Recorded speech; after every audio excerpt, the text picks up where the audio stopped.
ایک والدہ پوچھتی ہیں کہ میری بچی اپنی ساس محترمہ سے قریب ہونے کی بہت کوشش کرتی ہیں، محبت کرتی ہیں، محنت کرتی ہے، لیکن ساس صاحبہ دوری اختیار کیے رکھتی ہیں۔ ایسا میری بیٹی کیا کرے کہ ساس کے دل میں نرمی بھی ہو جائے؟ کوئی ایسا وظیفہ بتا دیں کہ محبت بڑھ جائے، بتائیے اس حوالے سے۔ اللہ المستعان۔ اکثر گھروں میں شکوہ یہ ہے کہ بہو خدمت نہیں کرتی جی، اور یہاں پر ہے کہ بہو خدمت بھی کرتی ہے اور ساس قریب نہیں آنے دیتی۔ ہاں جی، اللہ المستعان۔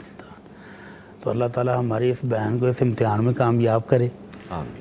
اور اماں جی کو تھوڑا سا اپنے رویے میں نرمی پیدا کرنی چاہیے۔ اماں جی قریب کیوں نہیں آنے دیتی؟ یا تو ان کی ابھی کوئی بیٹی موجود ہوگی خدمت کے لیے، یا جو بیٹیاں شادی شدہ ہیں وہ فون پر اماں سے رابطے ہوئے ہیں، یا پھر اماں کی اپنی طبیعت اتنی سخت ہوگی کہ وہ نہیں پسند کرتی۔ تو بہرحال اس بیٹی کو خدمت میں عظمت ہے، خدمت جاری رکھیں اور اللہ سے دعا بھی کرتی رہیں، انشاءاللہ اچھے دن بھی آئیں گے۔